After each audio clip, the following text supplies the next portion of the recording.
Good morning, everyone. I know that I say this often, but I am so excited about today's guest.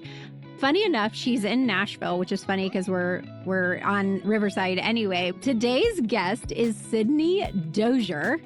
I had to make sure I could say it right before I said it for you guys. And then I botched her first name, which we're going to edit out, but it was funny. Anyway, she is a local to Nashville. I'll let you tell your story. But I was on her podcast and I'm going to let her tell you about that as well. But welcome to the podcast. Oh my gosh, Trish, it's so good to be with you in this environment. I'm so excited. I was so honored. I told my assistant, I was like, she wants me on her podcast? Okay, here we go. I was just so honored and humbled and excited to pour into your community and love your community, your very big community that you have built. So very excited to be here. Yes, I'm so excited too. So tell everybody a little bit about what you do, and then we're going to talk about your birth experiences, obviously. But I also wanted to talk about how does a boss ass mom who runs a business, I'm really lucky in a sense, and I have a lot of my clients that I coach who are still in the throes of pregnancy and babies and toddlers. I have 7, but my youngest is 10. And so I started Labor Nurse Mama with him under my desk. We had a special basket of toys. He was 3. I kind of 2.5 to 3 is when I first started, but really going hard when he was 3. And so I don't remember those days as much, but I would love for us to talk about not only your birth experiences, but navigating pregnancy and postpartum emotions and all of those things. Or sometimes I know it can be a blessing to get to go to the office as well. So I feel like this is probably going to be a therapy session for me, Trish, because it's I am so new to working mom life. And I'm I love talking about it, though. I am fascinated by women like you that have just done it for so long. And you're a veteran in this space. And then just this new age, new business sort of era we're in as working modern day mothers that are navigating building businesses through social media and what that looks like with having kids. And, mine are little. I have a 4-month-old and a 3-year-old. And so whenever I tell that to people, they're like, okay, so you're really in it right now. And everyone keeps saying that. They either say you're really in it or you're in the messy middle. And I'm always it's just news to me because I'm just taking it day by day. We're just figuring it out as we go. That's kind of my mom style. That's my birth style. That's my business style. We're just figuring it out as we go along. But it's been a lot, and going from 1 to 2 has really, I'm not going to lie, really rocked me. It's been so much. It's really, to be honest, the biggest thing that it's done for me is it's changed my why in what I'm doing. And I think I'll kind of give you the origin story for building Renaissance. But essentially 10 years ago, I started Renaissance Marketing Group. We're a full service social media marketing agency here in Nashville. We have clients across the country. We've scaled. We have an incredible team that's, content creators, designers, video editors. We're just a very, small but mighty, very, very talented creative team that really understands these platforms and how to serve these platforms and the algorithm, old Al, I like to call it, what it wants in the current moment to old really Al, that picky old soul. Old Al, he is really a particular gentleman. Yeah. And, really leveraging the platform so that our brands and the clients we represent can truly grow on social media and have longevity and really feel like we're staying really true to who they are, even though we're an agency representing the business. But I started it being really burnt out. I was working as a marketing director for a museum in Nashville. I had really moved to Nashville to be a singer-songwriter, which is a whole other story. After about a year of playing all the places, Bluebird Cafe, Listening Room, all these different places, I really quickly realized music was not going to be my long-term thing. It was I had so many friends that were like, it's a 10-year town. You really have to go all in. You've got to be, and I'm the kind of person where I'm all or nothing. And as soon as I got here, I was talented, but I was it's going to take so much longer for me to be successful in this. And I feel like I have other strengths and talents that I can bring to serve and to make money, essentially. And so I started dabbling in social media. This was in 2011 and 12. And I started kind of getting little social media marketing gigs when social media was such a different landscape than it is now. Yeah. I mean, in 2017, it was totally different than it is now. Like, you're so right. We talked about It's that insane. when you were Yeah. on the show. Yeah, like, it's so insane how much it changes, and so, yeah, 2012, the world was like Twitter and Facebook for business was just And no coming up. short form video pressure. No, exactly. My team and I talk about that all the time. We're like 3 years ago, we would deliver content decks to clients that would have maybe 3 videos in the whole deck of a monthly Yeah. calendar. And now it's, there's 30 videos we're delivering. So Yeah. it's like, it's so much. But we basically, in a nutshell, I got that role through the Johnny Cash Museum. I started doing their social media, kind of built my career path there and really could see a future, but I was so burnt out. I was so unhappy. I really didn't like my manager. I was really just working for the man. There's a lot of patriarchy in the situation. And I wanted to be my own girl. I wanted to like have my own future and have autonomy over my schedule and all the things why we want to be entrepreneurs. So I actually moved back in with my parents for like a hot second. So you were single. Single, like Yes. had Well, nothing, we've come full spectrum. full spectrum. Like I was Yeah. just a girl existing, trying to find my way. I was, 21, college Yeah. dropout. Like I had found success without having a college degree, which is a big part of my story and is definitely how I hire today. I really don't care about college degrees. I really care about what you do and your portfolio and like your work ethic. But for me, I knew that working for the man, if you will, I just couldn't fit into that working Hmm. environment. And so I moved back in with my parents, which was really hard for me to do, but I had to do it. Took a 4-month sabbatical, which I didn't know what sabbatical was at the time, but I think about it now and I'm like, man, those 4 months, that was when I really went inward, like figured out what self-care was, figured out like what I needed. And it gave me the idea to start Renaissance Marketing Group because I was like, I am so good at social media. Like I understand it. I love it. I'm obsessed with it. I'm very creative. The songwriter in me, like I can put captions together, all the things that make a good social media manager. And so I was like, I need to do this for other businesses. There's a gap in the market at that time, 2014. There was not a lot of social media managers. So I was able to grow really quickly and find people Hmm. that were like, wait, yeah, we want you, we need someone to do this Facebook thing, but we don't know how to do it.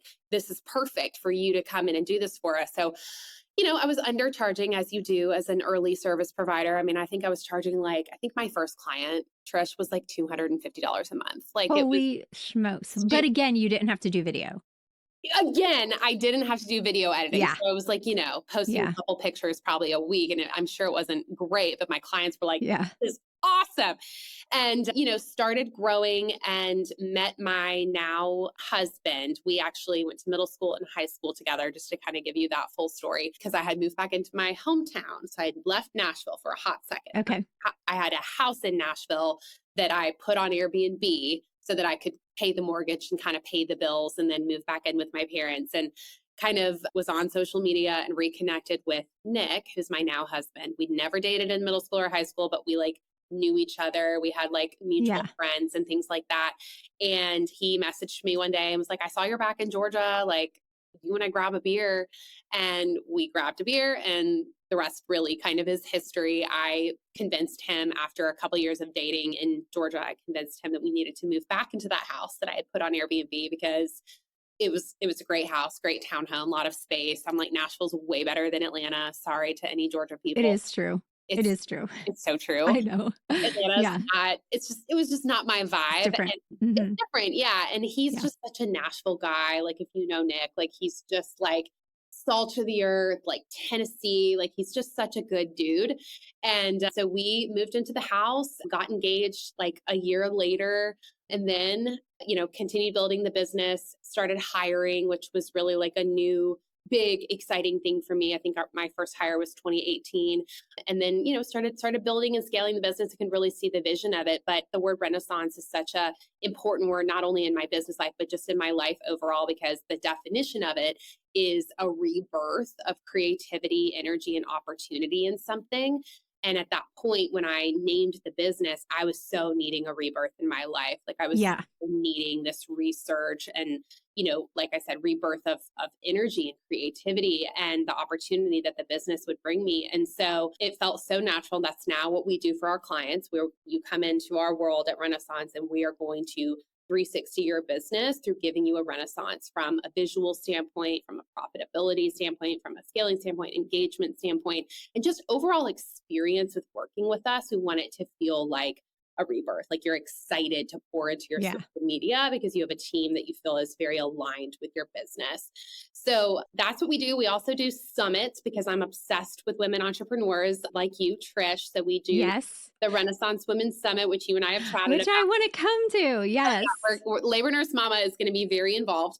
And we I do love an it. annual summit for women entrepreneurs. It's a day-long event. It is my favorite day of the whole year. It's like Christmas. It's just a day where we learn, we, pour into each other. We, gain education, empowerment. We cover very tactical business things, which is something you and I share that of like, Hmm. we want it to feel tactical and applicable and like something that you can immediately learn and then put into your business. So the next conference we will do is probably going to be March or April 2026. We're like actually the most behind we've ever been with summit planning because I had a baby a few months ago. So I'm giving myself grace. But You know what? It's probably going to be your best one. I love that energy. I love that. Yeah. I just feel like it will be your best one. Well, I'm here for that because right now Yeah. I'm like, I'm very much like we're easing into it. I'm giving Yeah. myself Don't let grace. yourself tell yourself a different story. Just be like, you know what you're doing. You've done it enough. This is going to be your best one. This will be And I number was 6. even thinking about your sabbatical because my mastermind, which I renamed it, now it's the Sold Out Strategy Mastermind, but I call them the Catalyst Queens when they come in.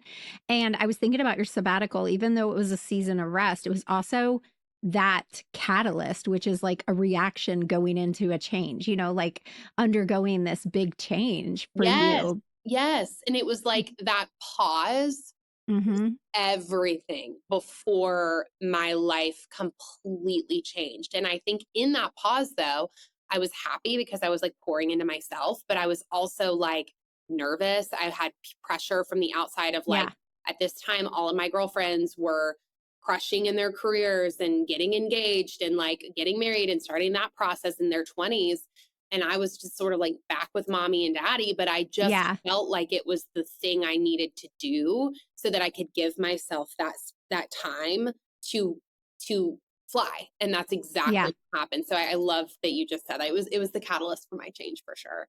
Yeah. And I love that for all of you guys listening, whether you've given birth yet, you're thinking about having a baby, wherever you are in your journey, we get to decide what that means for us. No one else does. And so even in a season, so I just got off of a hangout with my mamas. So if they join my courses, we have a weekly hangout or a couple times a month. And one of my new moms jumped onto the hangout for the pregnant moms, which they can always come. They know that. She's 2 weeks postpartum and she couldn't even turn her camera on. She's crying and she's just beating herself up.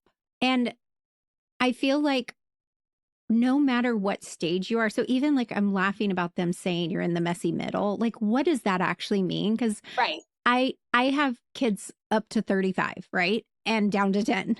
And what is the messy middle? Because like look at your parents, they opened up their home to you. Like I just feel like we as women, especially because it's probably women saying that to you, need to stop saying some of the things that we say to other moms, especially a new mom, and just encourage them. Use words of affirmation and be like, you are doing amazing right where you are. Yeah.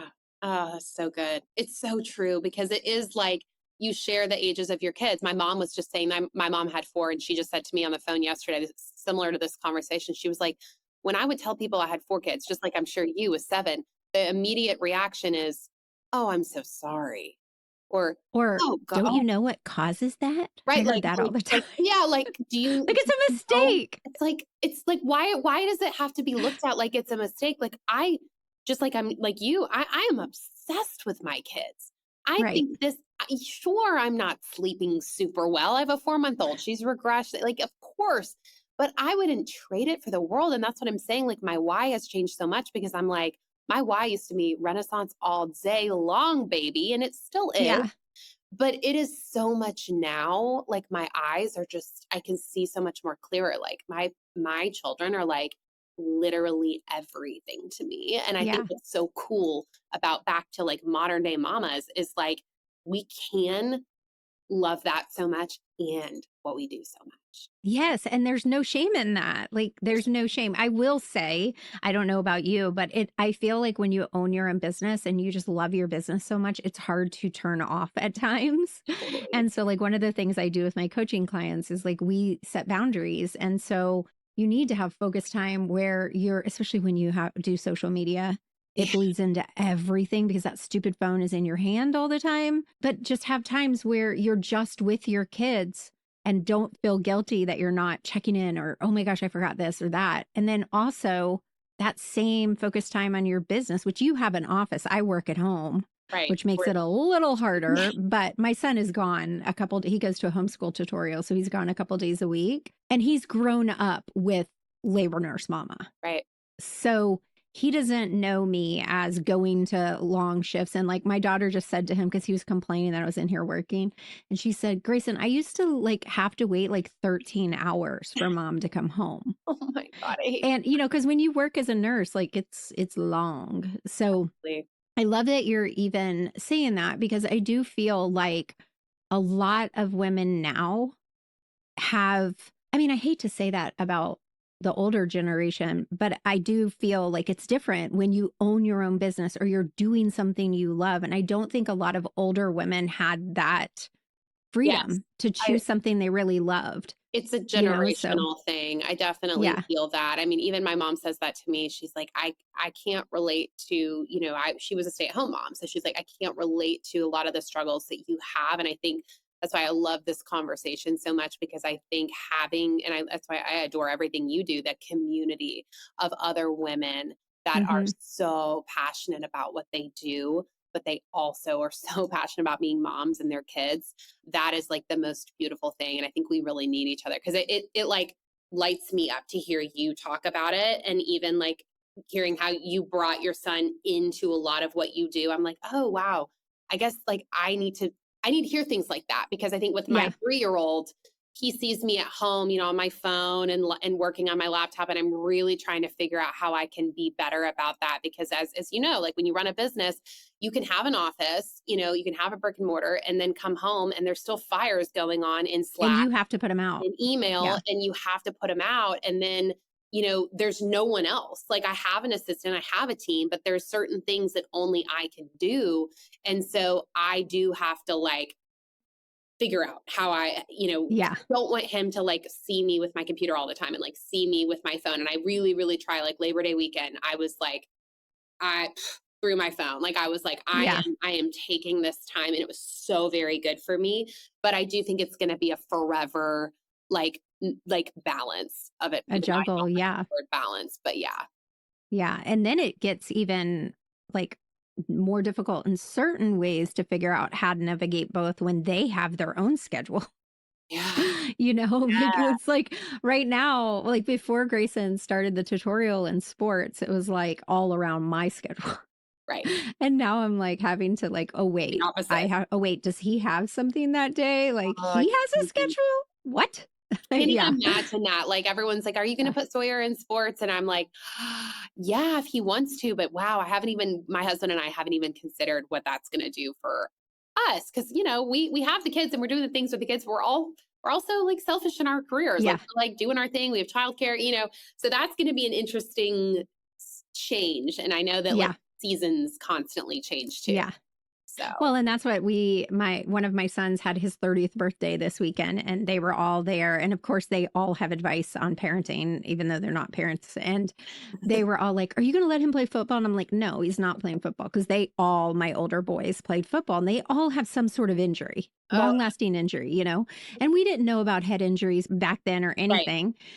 And I said, no, but also they practice 5 days a week and they have games all day on Saturday. And I own a business. I can't do that. And they were like, well, that's not fair. And I'm like, yeah, well, he gets to travel the world. Yeah. So, Yep. Yep. trade off. Trade-off, exactly. Yeah. I can't even imagine the injury thing. I'm like, you're saying that and I'm cringing. I'm like, I can't, Yeah. my precious little. Now he did flag football and we've let him like do other things, but I'm just not up for and the chances of him going pro is a little slim. So, you know, not saying that, baby. I hope you don't listen to this. Right. No, you're like, you're You amazing, but can't go pro because mommy won't let you play. Yeah, sorry. We love you, but But yeah, so I would love to hear. I know we started talking a little bit about your birth because I yeah, think I'm going to put this on both podcasts because I have sold out sales school and I have the birth experience. And I feel like both sides of these women need to hear this. But we talked a little bit about like just feeling like out of control and not feeling like you're the queen of the ship. And I'm interested in you in particular because I was just saying to my hangout, like, I see these women who are so like boss ass, like take yeah, control, do all the things, and they walk in the labor room, they're like, whatever. that's me. Yeah. You nailed me. So That's why do you think that? Why do you think oh, that we as really strong-willed women lay down our rights to a doctor? it's so crazy. And I was literally thinking that driving here today because I was like, I know Trish is going to ask me about this, and I know this is going to be a Yeah. part of it. And it's so true. Like my personality, like I'm exactly that. I'm so ambitious. I'm like, have to call the shots, do all the things. But with my firstborn, so 3 years ago, I'll say I can be a very trusting person too, almost to a fault. Like that's a theme in my life where like, if you come into my world, you come to work for me, if you come to be a client, if you come to be a friend or whatever, I kind of like automatically have so much trust in you. And the Mhm. biggest learning kind of thing I had with baby one and then baby two and those birth experiences was like just so much trust and really no questions asked. Like with that first one, like I was very much like, hey, okay, I'm pregnant. Okay, I'm going to go to this specific, I'm not going to name hospitals just because, but Okay. with this Yeah. one hospital in Girl, Nashville, I don't care. I know. Well, it's more so I'm like, don't want to, I don't know, have people ping me. Because you also, I say this to my ladies all the time, we also want them to like us. There's the And people that pleasing. gets, yeah, that gets in the way a lot of time in the birth room. And I try to tell my students, like, this is a job for them. And even Right. if they're irritated with you for that day, this is your birth You're the forever. customer. Right. Yeah. Yeah.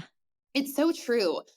And I think they're very used to being able to manipulate things and like be able to find women like me in the situation of my firstborn where I didn't ask questions and I just nodded my head yes to literally Hmm. everything that they said.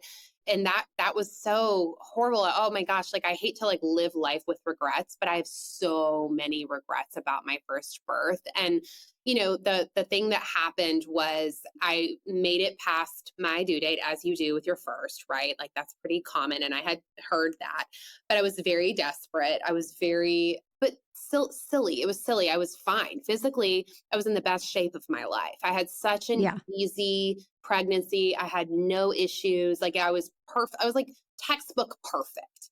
And I go into my like 41 and a half week appointment, whatever.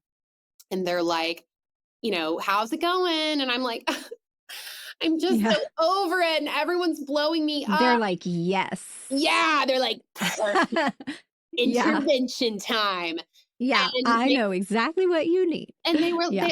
that's exactly how it happened. And they were literally like, Sydney, like you're really complaining, like whatever, you're uncomfortable, and like, but baby's perfect. They're literally like, your baby's perfect. Yeah.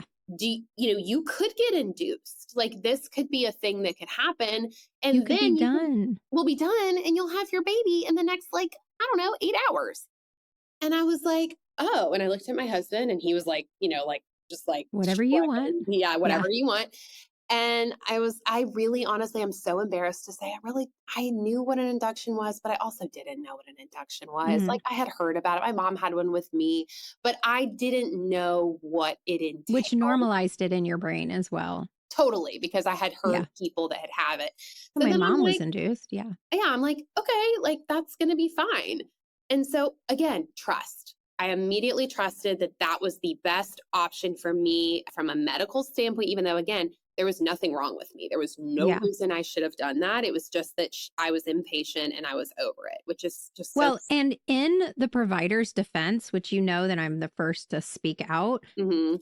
it isn't on them for you to be educated. They moms think that the doctors will educate them, but they don't. They're just doing their job. Yeah, true. So that's a good point to make too. So they were like, hey, we got a bed, check in at Let's 8, get it while we have one. get Yeah. going. Yeah, right. Like, Yeah. let's just get you in there. And so checked in, started the Pitocin process, immediately had like the most insane contractions. And that's the other thing is like up until the second baby I just had in April, I had never felt like a real organic contraction. It was like my only Yeah. experience having Rowan. Like I was like, oh, I've only ever had the Pitocin contractions, which as you know Mhm. are like intense as Yeah. crazy, and they Well, come you on. don't get that natural buildup. You don't have those natural endorphins that help you handle them. It was Yeah. literally like they flipped a light switch and Yeah. it went from no pain to the most excruciating. My midwife said it's like getting in a Maserati and hitting the gas all the way to the floor. You don't get any kind of like Toyota like slow go Like, till you get up yes, to it. Yeah. it's so true. Yeah. It's so true, and that's why I loved my Yeah. second birth because I actually felt the real ones, and it was like water broke, and then I slowly but surely was able to like And you feel acclimate. and acclimate. And so with the contraction, so basically we did that process for I think 7 or so hours. I got the epidural. So I got the epidural. The epidural was fine. Basically, my contractions were not too close. That they weren't close together enough. Sorry, I'm probably Yeah. gonna like not articulate this very well. And so they were like, we want to put more Pitocin in your body. So of So course, they needed to put a pressure catheter in you probably too. probably I don't remember Yeah. that, but they were having to increase the Pitocin. Sawyer's heart rate would drop every single time they would increase the Pitocin. So we did that dance for a very long time, and I was such an anxious mess because of my baby. They're like, we don't like that as hard as doing that every time we do the Pitocins, but your contractions are not doing what we want them to do to dilate you and to do all the things. And so, we need to start having the C-section conversation. And I was like, no shame at all. Hold up. You said I'd be holding my baby in 8 hours. Yeah, I was like, what do you mean? And I Yeah. was like, they knew I did not want a C-section, like no shame around a C-section. I think there's a time and a place for it, but I was like, why do I need to have a C-section? And they're like, well, because, his heart rate and we can't just keep doing this all night. It's just not, they needed to have, get it out, whatever. And so I said, well, can I just push? And I don't remember exactly how dilated I was, but I think I was dilated enough to where they were like, we can do some practice pushes and just kind of see what happens. So I'm, you tell me C-section, I'm going to like go push as hard as I can Yeah. freaking push. So I Yeah. pushed and then his head starts coming out. And like everyone in the room was like, oh my God, we did not expect that to happen. Like, holy crap. Head starts coming out. But again, contractions were not doing their thing to actually support getting the baby out. So then he keeps getting stuck and then he goes back in and then he comes out. Yeah. I can't wait for you guys to watch the video because she's literally like putting her head in and Yeah, out. like it's like it was like that Yeah. sensation and it The was little so turtle. turtle. Yeah. And then they lost the heartbeat that was around the thing tied around me. So then they had to put the thing on his head. And then Which they don't adequately educate you on that either. That's a that was big pet peeve of mine.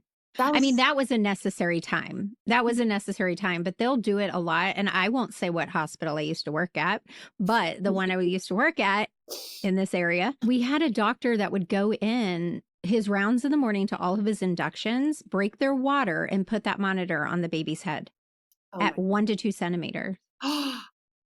Yeah. oh my God. Your situation was actually appropriate use of it's called a fetal scalp electrode, if you guys are wondering, and I Yes. have tons of education on it, but it's invasive. It actually coils. I did have one in my drawer, but it's actual coil that twists into the baby's scalp. Yes. He like had Yeah. like a mark on his head from Yeah. that. It was like Oh, really, sometimes it'll pull a little piece of their scalp off. yeah, I think he had a little blood and that was really Yeah.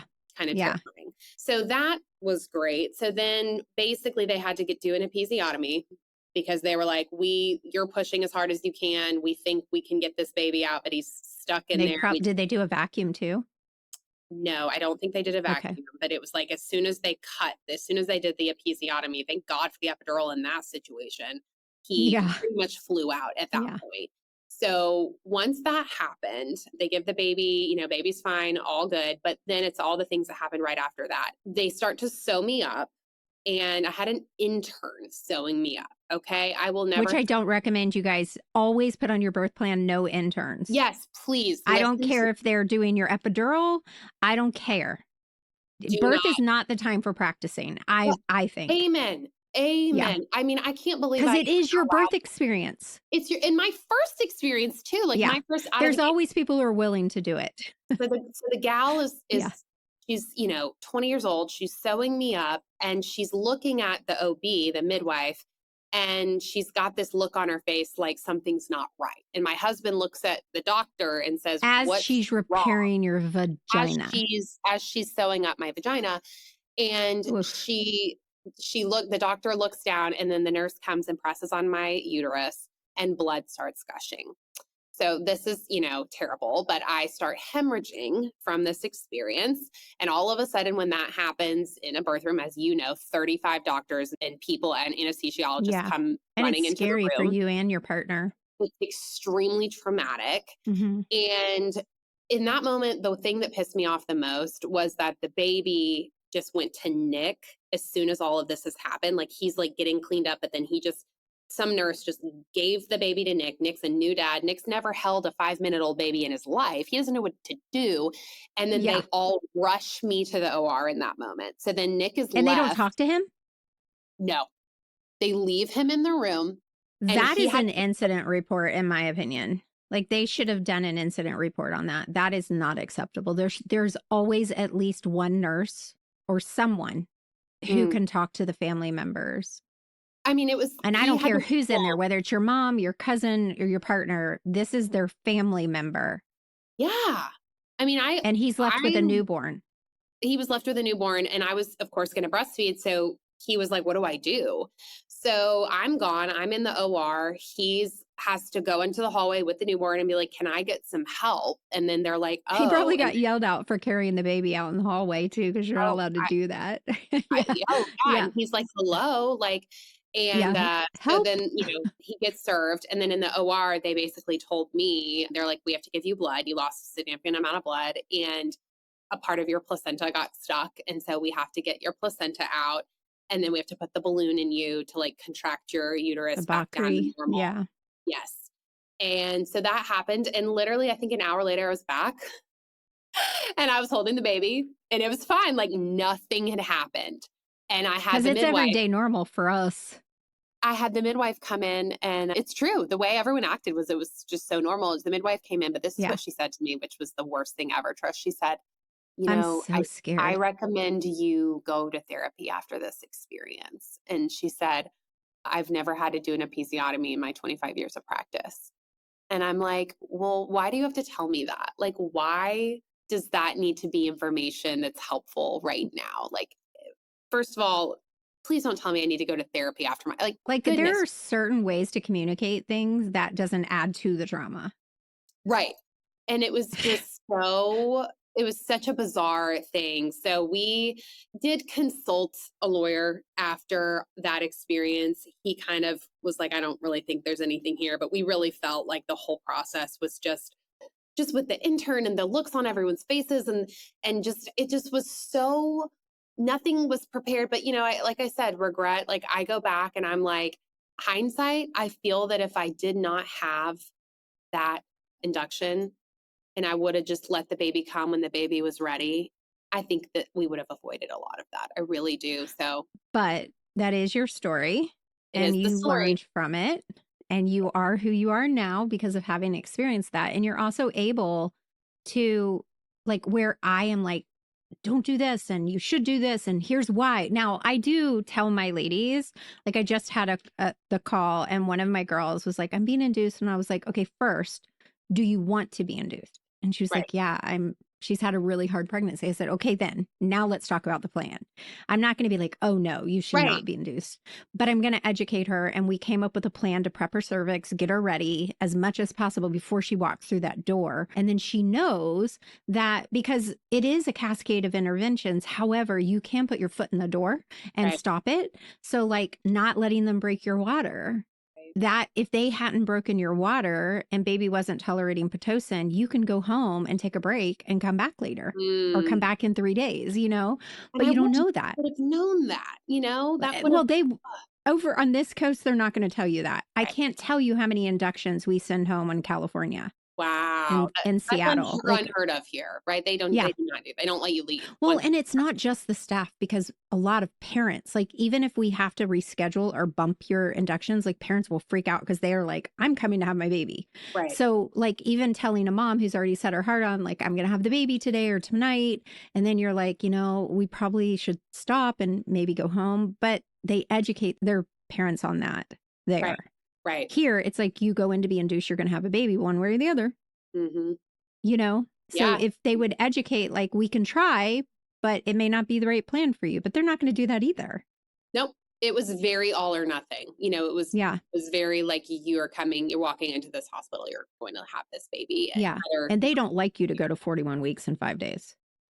no. I mean, they were like but the thing is with the midwife program that I was with, they didn't really they didn't tell me 42, like they didn't say it was like we're super They worried weren't about the pushing you. timing. But Yeah, with my second born, I had her at St. Thomas and they were very much like, hey, like law of the hospital, you cannot go before. that's where I worked, but in Murfreesboro. Yeah. So not to name So names, but that's it. Yeah. yeah, That was where I and we had my don't mind. second baby. First baby, I won't say, but it was another very, very large hospital here in Nashville. Well, when I first moved here, back from Florida, so I started my career in Chattanooga, went back to Florida, but did the majority of my career all over the US, but mostly the West Coast, which is totally different. Mhm. And when I first moved here in 2018, they were still taking the baby after the golden hour to the nursery for bath and all of that within a few hours of birth. And I went to I guess she was the nurse manager or the director of the floor. And I was like, like, why are we separating them? Like, some Right. of my patients would not see their baby for like 4 to 6 hours after birth. They'd have their first hour. Then we would take them to postpartum. Maybe we did 2 hours.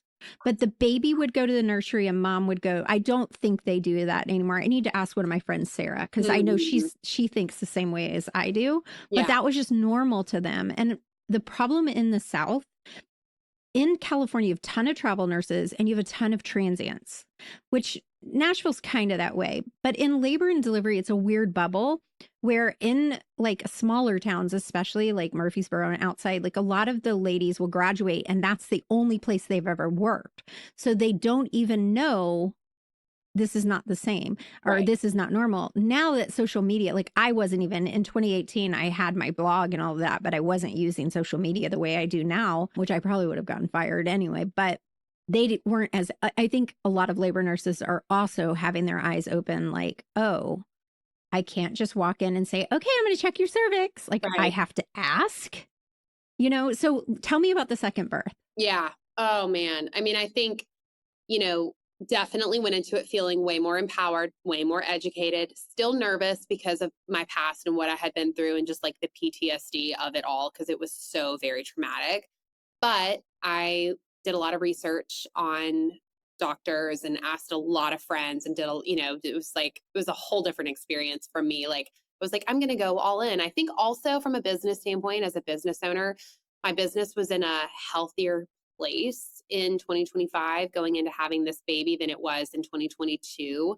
2022, I Well, just, plus we were on the end of COVID too in yes, 2022, everything was, turned and upside down. turned upside down and yeah, I had to wear a mask like going into like that birth. Like it was still very It's much so in that weird, right? time. Yeah. Yeah. And with social media at that time too, my business was like it was just chaos because everyone wanted social media. We were growing like crazy. And Mine was chaos in 2022 oh, it too. was such a It was chaotic off the year chain. to Yeah. run a business, to do anything, just to exist. But 2025, we were in a better place, and I really was equipping myself just in a better state so I could have more time to pour into myself and my birth and like what I Yeah. really wanted. So I did make a birth plan. I did do the research, find an OB. The other thing with having Sawyer, my midwife, I had a different midwife every time I saw the doctors. I had a That's different hard. person every single time. And how many times do you go to the doctor when you're pregnant? Like a million. You go Yeah. so many times. And I always had a new girl, and I would always be like, oh, I really like you. Like, can you be my person next time? And they'd be like, no, we rotate. So it'll be somebody else, but it'll be someone great. And so I never really knew who it was going to be. And You didn't have a all, relationship. I didn't have a relationship. So going into Rowan's birth, like I really wanted the same person. So I asked around, I found a really great, awesome OB who I really love. And she just really listened to me. She read my file, of course, like that first appointment. She was like, okay, so you have had a lot in your birth experience in the past. Like you've had this. She's like, girl, you've almost had everything gone wrong, like in your birth. And she's like, we're going to not let any of that happen. And I immediately felt better hearing her say that.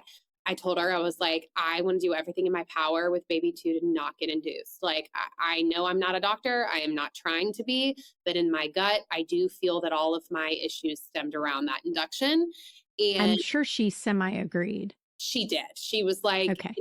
it's very possible. She was and is pro Pitocin. So I will say, like, she told me in that first appointment, she was like, I don't want you to think Pitocin is like the worst thing in the world. She's like, I do think there is a time and a place for it. So, As long as you stick to that. yeah, like she was like, we're not just gonna like put Pitocin on you just for the heck of it. Like there's gonna be an Yeah. intention behind it. And I'm like, okay, well, that's good because there was no intention behind it with Sawyer.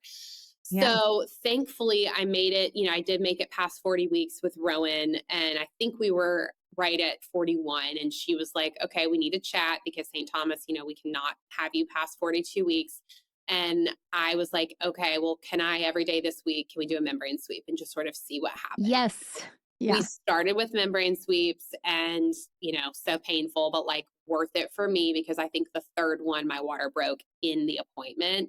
And I remember this happened April 17th of this year. And my water broke on the table. And I just remember I was so happy, Trish. Like I was crying tears of joy because I was like, one, I was over it. I was like ready to not be pregnant anymore. But two, I was like, oh my gosh, I'm about to be able to have my birth, like without Yeah. the cause of the birth being just get you induced and have all of this, whatever. And I just felt so relieved. I was just so happy. And so water broke. She was like, okay. I was like, what do we do now? And she was like, go home, pack your bag. You're going to start getting contractions in the next couple of hours. We're going to get you set up at the hospital. We need you to check in around 3. So that happened around 12:30 in the afternoon. My husband and I went home. And I would have kept you at home longer. Yeah, it was kind of quick. Yeah. Yeah. I would have kept you at home until your contractions told you to go in.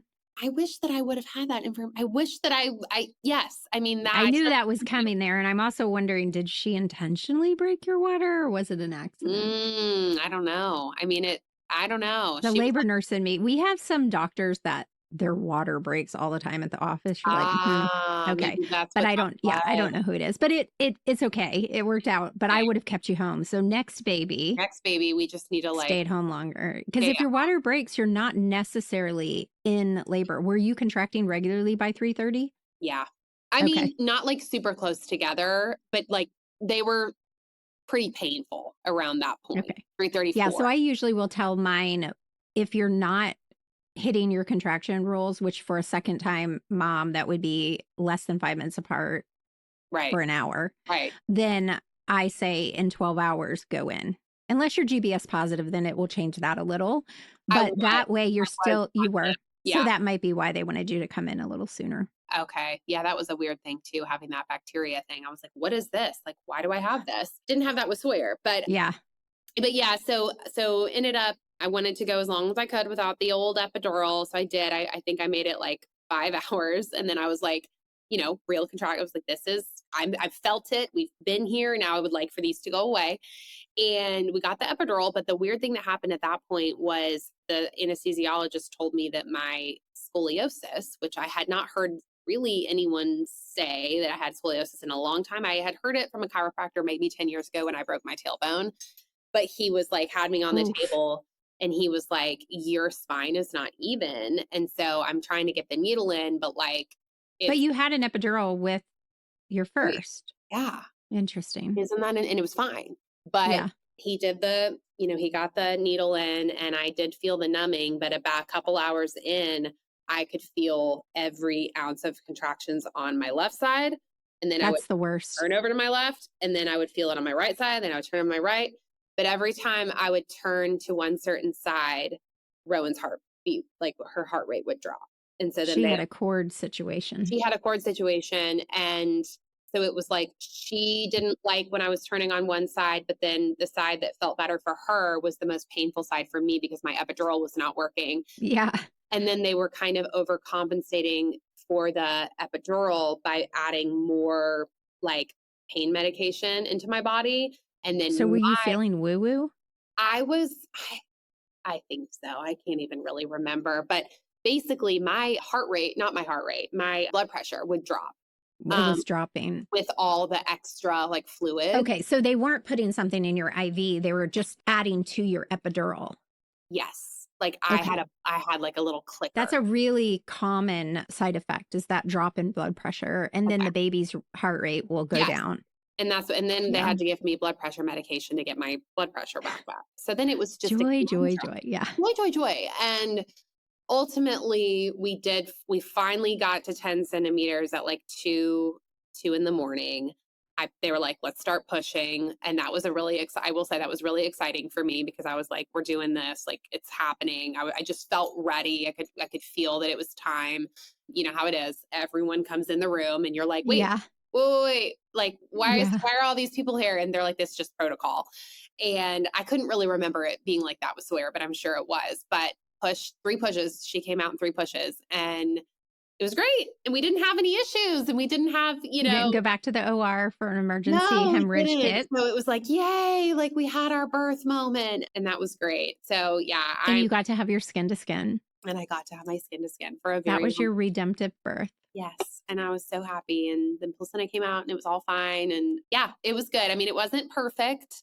I definitely like should have called you. I should have consumed more labor nurse mama content, but I'm proud Well, that now you can tell all your friends yes. Well, and because I my hope friends are all too old. They're not having babies.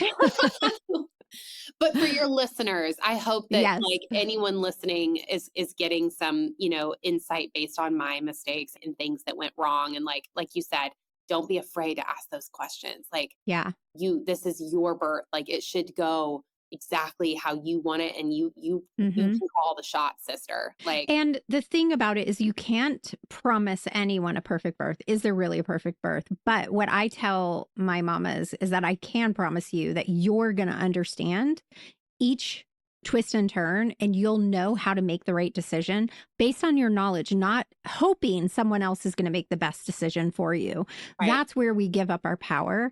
And I was just saying on my hangout, I had a bunch of new moms who tons of people coming from the podcast now, which I love. The podcast is the easiest part of my business. But anyway, Love that. I had all these moms on here and I was like, I wish I could just take out of me and put into you guys what I have experienced and seen in the difference of women who come in adequately educated, because not all birth classes are created equally either. But the reason that I added in we call them pregnancy happy hours, because you could read it and your perception of it or what have you is one way, but then your doctor goes in and they say it differently. And you come to the hangout, and not only do you have me, you have my doulas and you have the Yeah. other moms. So, like, maybe you're on there and you're pregnant with your second, and we've got another mom she hears it one way, but then you explain it in a different way. Yes. And so it's Active. just that community side. It's just like we were talking about AI. AI can never replace relationship. Right. And that's what I love about our hangouts. And I'll be real, there were seasons where I was having like a tough family situations, which most of my moms know I went through hell with my ex. And it was really hard for me to show up, but I would show up and then I would listen to them. I'm like, yes, this is my why for my business. It's because I want to change the birth culture. I Mm, don't want women to have to experience that. And it's so maddening that it's still happening. mm. And I love your space too, because you really make it to where you're like, I don't care if you want to have a home birth, a natural birth, like whatever, you're like, it's your birth. And so I'm going to give Mhm. you the education and the knowledge so that you can feel empowered to have your birth in the way that you want to have your birth. But like, Yeah. it doesn't matter how you want to have it. Like No, that. I don't care if they get induced. I don't care if they want an epidural. I don't care. I will not play a role in coercing people or gaslighting Yes, or the getting what I like. Even I've told this story, my listeners have heard, but I had baby number 4 and I took a Bradley class, which is like very all natural, right? And I actually just had a new client join the mastermind and she's a midwife. And we were talking, we're both crunchy-ish. We're crunchy not edge. fully crunchy-ish. Love Like we that. like Starbucks, we like Botox, we've got those Yep. things, right? But we also like crunchy-ish. So my students say I'm crunchy with a side of medical, but I don't want to play a part in saying like the choice you've made. If you've educated yourself, like my mama today that's getting induced, like that's what she needs to do. She's made that choice. So I always say nothing out of convenience or curiosity unless it's for you. Yeah. So like if you want to get a cervical exam, go for it. I did. Even though I tell you they're not necessary, they're not. But I am type A. I like to know what's going on. But it can also mess with your head. So that's really, really important to me. And there's not many out there like me who supports all the things. Like they might be narrowed down into like all natural or whatever. And there's a time and a place for that. But even if you're planning a home birth, you need to understand the hospital system. Yeah. Because you might end up there. And then if you end up there, you're going to be in the same boat the rest of us are in. Yeah. So And I think it is really important. Having like that non-judgment zone too, I think is huge. Because I think even going into having your first, like speaking from experience, like you are ignorant because you just are. And I think that for a lot of women that's scary to live in that space. And so then you can kind of just go inward like I did and just sort of not ask for advice because you're like, I don't want to come across sounding stupid because I don't know anything about birth. And so coming into your world. And they went to school for it and they've trained for it. So they of course know more than I do. Right. And the thing about it is it's your body and you know your body better than any of us. Right. That's the part that gets left out. Yeah. That is the part that gets left out. That's the part that's not talked about enough. And like, that's the part that I think women should go all in on is like being in tune with your body and knowing that like that's so powerful.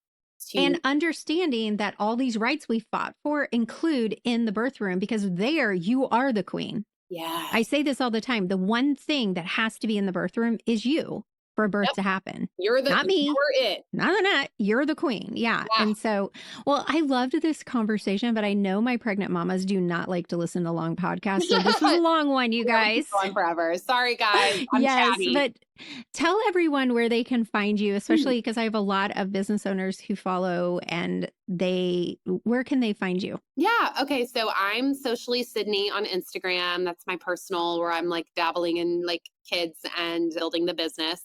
And then our company Instagram is Renaissance Marketing. And then our summit, which is coming soon, which will be next spring. Trish, we're going to talk to you about it's Renaissance Women Summit. And then the podcast is the Renaissance Podcast. You can listen to our episode with Trish. Yes, and she has such a cute little room for it. I'm so jealous. When we build our house, I'm going to have a cute little room. I love your chairs. We have those same chairs in our office, so love. Do you? Yeah. Oh, I've got my favorite chair over there. That chair was the biggest pain in my booty, let me tell you. I got it from Wayfair. It came completely dinged up, so we ordered another one. That came dinged up, and I was like, I'm getting that chair. It's going to happen. That's it. That's the vision. It's on the vision board. Yeah. Beautiful. Yeah. Well, thank you so much for coming today. Trish, appreciate you, girl. Yes. Thank you guys for listening. And as always, hit subscribe, leave a review, tell us what you loved about this episode. And just remember, you are not alone. You have every right to speak up and you have a right to have the experience that you want. Okay, you guys, love you. See you next Friday. Bye for now.